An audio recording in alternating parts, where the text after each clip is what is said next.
News 18 ಕನ್ನಡದ digital ಕಂಟೆಂಟ್ಗೆ ಸ್ವಾಗತ. ನಾನು ಮಾದೇಶ್.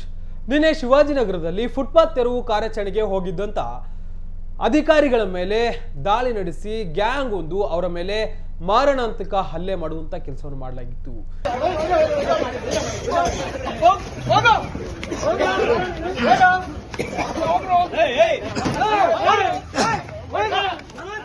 ಈ ಒಂದು ಹಲ್ಲೆ ಮಾಡಿದಂತಹ ಪ್ರಮುಖ ಆರೋಪಿ ಬಸವರಾಜ್ ಪಡುಕೋಟೆ ಸೇರಿದಂತೆ 11 ಜನರನ್ನ ಬಂಧನ ಮಾಡುವಂತ ಕೆಲಸವನ್ನ ಈಗಾಗಲೇ ಪೊಲೀಸರು ಮಾಡಿದ್ದಾರೆ. ಪೊಲೀಸರ ತನಿಖೆ ವೇಳೆ ಆರೋಪಿ ತನಗೆ ಕ್ರಿಮಿನಲ್ ಬ್ಯಾಕ್ ಗ್ರೌಂಡ್ ಕೂಡ ಇತ್ತು ಅಂತ ಹೇಳಿ ಗೊತ್ತಾಗಿದೆ. ಈ ಒಂದು ವಿಚಾರಕ್ಕೆ ಸಂಬಂಧಪಟ್ಟಂತೆ ನಾನು ನಿಮಗೆ ಎಕ್ಸ್ಪ್ಲೇನ್ ಮಾಡ್ತಾ ಹೋಗ್ತೀನಿ. ಅದಕ್ಕೂ ಮುನ್ನ ನಮ್ಮ ನ್ಯೂಸ್ 18 ಕನ್ನಡದ ಯೂಟ್ಯೂಬ್ ಚಾನಲ್ ಅನ್ನ ನೀವು ಇನ್ನೂ ಸಬ್ಸ್ಕ್ರೈಬ್ ಮಾಡಿಲ್ಲ ಅಂದ್ರೆ ಸಬ್ಸ್ಕ್ರೈಬ್ ಮಾಡಿ, ಲೈಕ್ ಮಾಡಿ, ಶೇರ್ ಮಾಡಿ. ಇದರ ಜೊತೆಗೆ ಸೋಷಿಯಲ್ ಮೀಡಿಯಾದ ಪ್ಲಾಟ್ಫಾರ್ಮ್ಗಳನ್ನ ಅಂದ್ರೆ ಫೇಸ್ಬುಕ್, ಇನ್ಸ್ಟಾಗ್ರಾಮ್ ಮತ್ತೆ ಎಕ್ಸ್ ಖಾತೆಗಳನ್ನು ಕೂಡ ನೀವು ಫಾಲೋ ಮಾಡಿ ಎಕ್ಸ್ಕ್ಲೂಸಿವ್ ಮತ್ತೆ ಇಂಟ್ರೆಸ್ಟಿಂಗ್ ಕಂಟೆಂಟ್ಗಳನ್ನು ನೋಡಬಹುದು.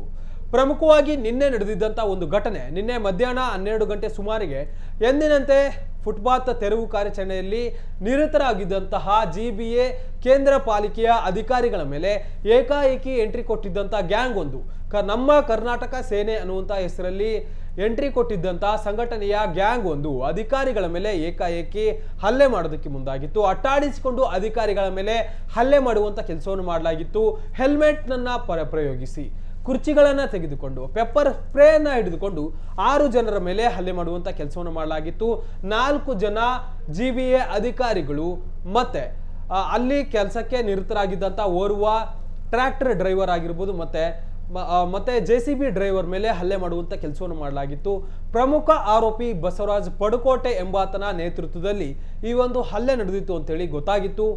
ಕಮರ್ಷಿಯಲ್ ಸ್ಟ್ರೀಟ್ ಪೊಲೀಸ್ ಠಾಣೆಯಲ್ಲಿ ಈಗಾಗಲೇ ಕೊಲೆ ಯತ್ನ ಮತ್ತೆ ಸರ್ಕಾರಿ ಕೆಲಸಕ್ಕೆ ಅಡ್ಡಿ, ಉದ್ದೇಶಪೂರ್ವಕವಾದಂತಹ ಹಲ್ಲೆ ಸೇರಿದಂತೆ ಹಲವು ಸೆಕ್ಷನ್ಗಳ ಅಡಿ ಈಗಾಗಲೇ ಪ್ರಕರಣವನ್ನು ದಾಖಲಿಸಿಕೊಂಡು ಆರೋಪಿಗಳನ್ನ ಬಂಧನ ಮಾಡುವಂತ ಕೆಲಸವನ್ನು ಮಾಡಲಾಗಿದೆ. ಪ್ರಮುಖ ಆರೋಪಿ ಬಸವರಾಜ್ ಪಡುಕೋಟೆ ಸೇರಿದಂತೆ 11 ಜನರನ್ನು ಕೂಡ ಈಗಾಗಲೇ ಕಮರ್ಷಿಯಲ್ ಸ್ಟ್ರೀಟ್ ಪೊಲೀಸರು ಬಂಧನ ಮಾಡಿ ಅವರನ್ನ ತೀವ್ರ ವಿಚಾರಣೆ ಮಾಡುವಂತ ಕೆಲಸವನ್ನು ಮಾಡ್ತಿದ್ದಾರೆ.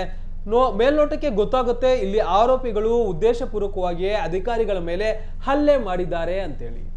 ಇದರ ಜೊತೆಗೆ ಇಲ್ಲಿ ಆರೋಪಿತನ ಅಂದ್ರೆ ಪ್ರಮುಖ ಆರೋಪಿತ ಬಸವರಾಜ್ ಪಡುಕೋಟೆ ಏನಿದ್ದಾನೆ, ಈತನ ಹಿನ್ನೆಲೆಯನ್ನ ಚೆಕ್ ಮಾಡಿದಂತ ಸಂದರ್ಭದಲ್ಲಿ ಈ ಒಂದು ಸಂಘಟನೆಯ ಹೆಸರಲ್ಲಿ ಈತ ಅಲ್ಲಲ್ಲಿ ಹೋರಾಟಗಳನ್ನ ಹೆಸರಲ್ಲಿ ಗಲಾಟೆ ಮಾಡ್ತಿದ್ದ. ಮತ್ತೆ ಈತನ ವಿರುದ್ಧ ಹಲವು ಠಾಣೆಗಳಲ್ಲಿ ಕ್ರಿಮಿನಲ್ ಕೇಸ್ಗಳು ಕೂಡ ದಾಖಲಾಗಿದೆ ಅಂತೇಳಿ ಈಗಾಗಲೇ ತನಿಖೆ ವೇಳೆ ಗೊತ್ತಾಗಿದೆ. ಈತ ವರ್ತೂರು ಪೊಲೀಸ್ ಠಾಣೆ ವ್ಯಾಪ್ತಿಯ ನಿವಾಸಿಯಾಗಿದ್ದು ನಮ್ಮ ಕರ್ನಾಟಕ ಸೇನೆ ಅನ್ನುವಂತ ಒಂದು ಖಾಸಗಿ ಸಂಘಟನೆಯ ರಾಜ್ಯಾಧ್ಯಕ್ಷ ಅಂತೇಳಿ ಗೊತ್ತಾಗಿದೆ. ಈತ ತನ್ನ ಹೋರಾಟಗಾರರನ್ನ ಅಂದ್ರೆ ಹೋರಾಟದ ಹೆಸರಲ್ಲಿ ತನ್ನ ಹಿಂಬಾಲಕರನ್ನ ಈಗಾಗಲೇ ಆರೋಪಿಗಳೇನು 11 ಜನ 10 ಜನ ಅರೆಸ್ಟ್ ಆಗಿದ್ದಾರೆ, ಅವರ ಜೊತೆಗೆ ಈತ ಅಲ್ಲಲ್ಲಿ ಹೋರಾಟದ ಹೆಸರಲ್ಲಿ ಹೋಗಿ ಗಲಾಟೆ ಮಾಡುವಂಥದ್ದು, ಹಣವನ್ನ ವಸೂಲಿ ಮಾಡ್ತಿದ್ದ ಅನ್ನುವಂಥ ಆರೋಪಗಳು ಕೂಡ ಇದೆ. ಆತನ ಹಿನ್ನೆಲೆಯನ್ನ ಚೆಕ್ ಮಾಡುವಂಥ ಕೆಲಸವನ್ನ ಈಗಾಗಲೇ ಪೊಲೀಸರು ಮಾಡ್ತಿದ್ದಾರೆ. ಮತ್ತೊಂದು ಕಡೆ ನಿನ್ನೆ ನಡೆದಿರುವಂಥ ಒಂದು ಘಟನೆಯನ್ನ ನೋಡಿದಂಥ ಸಂದರ್ಭದಲ್ಲಿ ಸ್ಥಳೀಯರು ಆ ಒಂದು ವಿಡಿಯೋಗಳನ್ನ ಮಾಡಿದ್ದಾರೆ. ಅಲ್ಲಿ ನೋಡಿದಂಥ ಸಂದರ್ಭದಲ್ಲಿ ಆರೋಪಿಗಳು ಉದ್ದೇಶಪೂರ್ವಕವಾಗಿಯೇ ಅಲ್ಲಿ ಹಲ್ಲೆ ಮಾಡೋದಕ್ಕೆ ಮುಂದಾಗಿದ್ದಾರೆ ಅಂತೇಳಿ ಗೊತ್ತಾಗ್ತದೆ. ಸಿಕ್ಕ ಒಂದು ವಸ್ತುಗಳನ್ನು ತೆಗೆದುಕೊಂಡು ಸರ್ಕಾರಿ ಅಧಿಕಾರಿಗಳ ಮೇಲೆ ಈ ರೀತಿಯಾಗಿ ಯಾವುದೇ ರೀತಿಯಾದಂಥ ಕಾನೂನಿನ ಭಯ ಇಲ್ಲದೇನೆ ಹಲ್ಲೆ ಮಾಡ್ತಾರೆ ಅಂದ್ರೆ ಅವರ ಒಂದು ಮೆಂಟಾಲಿಟಿ ಎಲ್ಲಿಗೆ ಹೋಗಿತ್ತು ಅಂತ ಹೇಳಿ ನೋಡ್ಬೇಕಾಗುತ್ತೆ. ಯಾಕಂದ್ರೆ ಇಷ್ಟು ದಿನಗಳ ಕಾಲ ಫುಟ್ಪಾತ್ ತೆರವು ಕಾರ್ಯಾಚರಣೆ ನಡೆಸುವಂತ ಕೆಲಸವನ್ನು ಮಾಡಲಾಗ್ತಿದೆ. ಎಲ್ಲೂ ಕೂಡ ಈ ರೀತಿಯಾದಂಥ ಗಲಾಟೆಗಳು ನಡೆದಿರಲಿಲ್ಲ. ಅಸಮಾಧಾನ ಅಂತೂ ಒಂದಷ್ಟು ಜನ ಬೀದಿ ಬದಿ ವ್ಯಾಪಾರಿಗಳು ಹೊರ ಹಾಕಿದ್ರು. ಬದಲಾಗಿ ಯಾವುದೇ ರೀತಿಯಾದಂಥ ಈ ಮಟ್ಟಿನ ಹೋರಾಟ ಆಗಿರ್ಬೋದು, ಸಂಘಟನೆಯ ಹೆಸರಲ್ಲಿ ಈ ರೀತಿಯಾಗಿ ಸರ್ಕಾರಿ ಅಧಿಕಾರಿಗಳ ಮೇಲೆ ಹಲ್ಲೆ ಮಾಡುವಂತ ಕೆಲಸ ಯಾರು ಕೂಡ ಮಾಡಿರಲಿಲ್ಲ. ಆದ್ರೆ ಬಸವರಾಜ್ ಪಡುಕೋಟೆ ಎಂಬ ಈತ ಮತ್ತೆ ಈತನ ಗ್ಯಾಂಗ್ ಅಧಿಕಾರಿಗಳ ಮೇಲೆ ಮಾರಣಾಂತಿಕವಾಗಿ ಮತ್ತೆ ಉದ್ದೇಶಪೂರ್ವಕವಾದಂತಹ ಹಲ್ಲೆವನ್ನ ಮಾಡಿದ್ದಾರೆ ಅಂತೇಳಿ ಈಗಾಗಲೇ ಗೊತ್ತಾಗಿದೆ. ಪೊಲೀಸರು ಅವರ ಮೇಲೆ ಕ್ರಿಮಿನಲ್ ಕೇಸ್ಗಳನ್ನ ದಾಖಲಿಸಿ ಈಗಾಗಲೇ ಅರೆಸ್ಟು ಕೂಡ ಮಾಡಿ ತನಿಖೆ ಮಾಡುವಂತ ಕೆಲಸವನ್ನು ಮಾಡ್ತಿದ್ದಾರೆ. ಮತ್ತೊಂದು ಕಡೆ ಇದು ಒಂದು ಕಡೆ ಆದ್ರೆ, ಮತ್ತೊಂದು ಕಡೆ ನಿನ್ನೆ ಆ ಒಂದು ಸ್ಥಳದಲ್ಲಿ ಪೊಲೀಸರನ್ನು ಕೂಡ ನಿಯೋಜನೆ ಮಾಡುವಂತ ಕೆಲಸವನ್ನ ಮಾಡಲಾಗಿತ್ತು. ಯಾಕಂದ್ರೆ ಶಿವಾಜಿನಗರ ಅನ್ನುವಂಥ ಏರಿಯಾದಲ್ಲಿ ಫುಟ್ಪಾತ್ ತೆರವು ಕಾರ್ಯಾಚರಣೆ ಮಾಡುವಂಥ ಸಂದರ್ಭದಲ್ಲಿ ಒಂದು ಈ ರೀತಿಯಾದಂಥ ಸಣ್ಣ ಪುಟ್ಟ ಕಿರಿಕ್ ಆಗುತ್ತೆ ಅಂತ ಗೊತ್ತಿದ್ರೂ ಕೂಡ GBA ಅಧಿಕಾರಿಗಳು ಪೊಲೀಸರನ್ನ ಮತ್ತೆ ಮಾರ್ಷಲ್ಗಳನ್ನ ಬಂದೋಬಸ್ತಿಗಂತೇಳಿ ತಮ್ಮ ಜೊತೆ ಕರೆದುಕೊಂಡು ಹೋಗಿದ್ರು.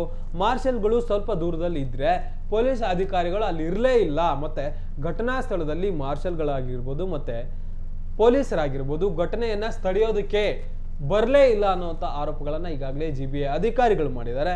ಒಂದು ವಿಚಾರವಾಗಿ ಇಲ್ಲಿ ಪೊಲೀಸ್ ಅಧಿಕಾರಿಗಳ ವಿರುದ್ಧ ಕ್ರಮ ಒಂದ್ ಕಡೆ ಆದ್ರೆ, ಯಾಕೆ ಅಲ್ಲಿ ನಿಯೋಜನೆಗೊಂಡಿದ್ದಂತ ಅಧಿಕಾರಿಗಳು ಪೊಲೀಸ್ ಸಿಬ್ಬಂದಿ ಅಲ್ಲಿ ತಡೆಯೋದಕ್ಕೆ ಮುಂದಾಗಿರ್ಲಿಲ್ಲ ಅನ್ನುವಂತ ಒಂದು ಪ್ರಶ್ನೆ ಆದ್ರೆ, ಮತ್ತೆ ಅಧಿಕಾರಿಗಳ ಮೇಲೆ ಈ ರೀತಿಯಾಗಿ ಉದ್ದೇಶಪೂರ್ವಕವಾಗಿ ಹಲ್ಲೆ ಮಾಡಿರುವಂತ ಈ ಒಂದು ಗ್ಯಾಂಗ್ನ ಹಿಂದೆ ಯಾರಿದ್ದಾರೆ ಮತ್ತೆ ಅವರ ಉದ್ದೇಶ ಏನು ಅನ್ನೋದಕ್ಕೆ ಸಂಬಂಧಪಟ್ಟಂತೆ ತನಿಖೆಯನ್ನ ನಡೆಸುವಂತ ಕೆಲಸವನ್ನ ಈಗಾಗಲೇ ಮಾಡಲಾಗ್ತಿದೆ. ಪ್ರಮುಖವಾಗಿ ಮತ್ತೊಂದು ಮಾಹಿತಿ ಏನಂತಂದ್ರೆ, ಅದೇ ಒಂದು ವ್ಯಾಪ್ತಿಯಲ್ಲಿ ಅಂದ್ರೆ ನಿನ್ನೆ ಅಧಿಕಾರಿಗಳು ಕಾರ್ಯಾಚರಣೆ ನಡೆಸಿದಂತ ವ್ಯಾಪ್ತಿಯಲ್ಲಿ ಈತನ ಅಂದ್ರೆ ಪ್ರಮುಖ ಆರೋಪಿ ಬಸವರಾಜ್ ಪಡುಕೋಟೆಯ ಒಂದು ಹೋಟೆಲ್ ಕೂಡ ಇತ್ತು. ಅನಧಿಕೃತವಾಗಿ ಆತ ಫುಟ್ಪಾತ್ ಮೇಲೆ ಕೂಡ ಅದನ್ನ ನಿರ್ಮಾಣ ಮಾಡುವಂತ ಕೆಲಸವನ್ನ ಮಾಡಿದ್ದ. ಅದನ್ನು ಕೂಡ ತೆರವು ಮಾಡುವಂತ ಕೆಲಸವನ್ನ ಈಗಾಗಲೇ ಅಧಿಕಾರಿಗಳು ಮಾಡಿದ್ದಾರೆ. ಆತನದ್ದು ಅಂತ ಹೇಳಲಾಗ್ತಿದೆ, ಆದ್ರೆ ಆತನದ್ದ ಅಂತ ಕ್ಲಾರಿಫಿಕೇಶನ್ ಕೂಡ ಅಧಿಕಾರಿಗಳು, ಪೊಲೀಸರು ಮತ್ತೆ ಅಧಿಕಾರಿಗಳು ಪಡೆಯುವಂತ ಕೆಲಸವನ್ನು ಮಾಡ್ತಿದ್ದಾರೆ. ಅದನ್ನು ಕೂಡ ತೆರವು ಮಾಡುವಂತ ಕೆಲಸವನ್ನ ಈಗಾಗಲೇ ಅಧಿಕಾರಿಗಳು ಮಾಡಿದ್ದಾರೆ. ಒಟ್ಟಾರೆಯಾಗಿ ನಿನ್ನೆ ನಡೆದಿರುವಂತಹ ಒಂದು ಘಟನೆ ಕಾನೂನು ಬಾಹಿರ ಅಂತ ಹೇಳಿ ಮೇಲ್ನೋಟಕ್ಕೆ ಗೊತ್ತಾಗ್ತಿದೆ. ಸಂಬಂಧಪಟ್ಟಂತ ಅಧಿಕಾರಿಗಳಾಗಿರ್ಬೋದು ಮತ್ತೆ ಸರ್ಕಾರದ ಸಚಿವರು ಈ ಒಂದು ಘಟನೆಯನ್ನ ತೀವ್ರವಾಗಿ ಖಂಡಿಸಿದ್ದಾರೆ. ಅವರ ವಿರುದ್ಧ ಕಠಿಣ ಕ್ರಮವನ್ನ ಕೈಗೊಳ್ಳುವಂತ ಸೂಚನೆಯನ್ನು ಕೂಡ ಈಗಾಗಲೇ ನೀಡಿದ್ದಾರೆ. ಪೊಲೀಸರು ಈಗಾಗಲೇ 11 ಜನರನ್ನು ಕೂಡ ಅರೆಸ್ಟ್ ಮಾಡಿ ಹೆಚ್ಚಿನ ತನಿಖೆಯನ್ನ ಮಾಡ್ತಿದ್ದಾರೆ. ಒಟ್ಟಾರೆಯಾಗಿ ನಿನ್ನೆ ನಡೆದಿರುವಂತಹ ಒಂದು ಘಟನೆ ಏನಿದೆ ಇದು ಉದ್ದೇಶಪೂರ್ವಕವಾಗಿ ಅಂತೇಳಿ ಮೇಲ್ನೋಟಕ್ಕೆ ಗೊತ್ತಾಗಿದೆ. ಆರೋಪಿತನ ವಿಚಾರಣೆ ಮಾಡಿದಾಗ ಆರೋಪಿತನ ಬ್ಯಾಕ್ ಗ್ರೌಂಡ್ ಅನ್ನ ಪರಿಶೀಲನೆ ಮಾಡಿದಂತ ಸಂದರ್ಭದಲ್ಲಿ ಈತನಿಗೆ ಕ್ರಿಮಿನಲ್ ಬ್ಯಾಕ್ ಗ್ರೌಂಡ್ ಕೂಡ ಇದೆ ಅಂತೇಳಿ ಗೊತ್ತಾಗ್ತಿದೆ. ಹೆಚ್ಚಿನ ತನಿಖೆಯನ್ನ ಪೊಲೀಸರು ಮಾಡ್ತಿದ್ದಾರೆ. ಹೆಚ್ಚಿನ ಕಂಟೆಂಟ್ಗಳಿಗಾಗಿ ನೋಡ್ತಾ ಇರಿ News18 Kannada. Camera person Edwin ಜೊತೆ ಮಾದೇಶ್, News18 ಕನ್ನಡ, ಬೆಂಗಳೂರು. ನಿರ್ಭೀತ, ನಿಷ್ಪಕ್ಷಪಾತ, ವಿಶ್ವಾಸಾರ್ಹ ಸುದ್ದಿಗಳಿಗೆ ಮತ್ತೊಂದು ಹೆಸರಾಗಿರುವಂತ News18 ಕನ್ನಡ ಈಗ ಆಪ್ನಲ್ಲೂ ಲಭ್ಯವಿದೆ. ದಯವಿಟ್ಟು ಇಲ್ಲಿರುವ QR ಕೋಡ್ ಅನ್ನ ಸ್ಕ್ಯಾನ್ ಮಾಡಿಕೊಂಡು ಆಪ್ ಅನ್ನ ಡೌನ್ಲೋಡ್ ಮಾಡೋದಕ್ಕೆ ಮರಿಬೇಡಿ. ನಿಮ್ಮ ಬೆಂಬಲ ಹೀಗೆ ಸದಾ ನಮ್ಮೊಂದಿಗಿರಲಿ. ಧನ್ಯವಾದ.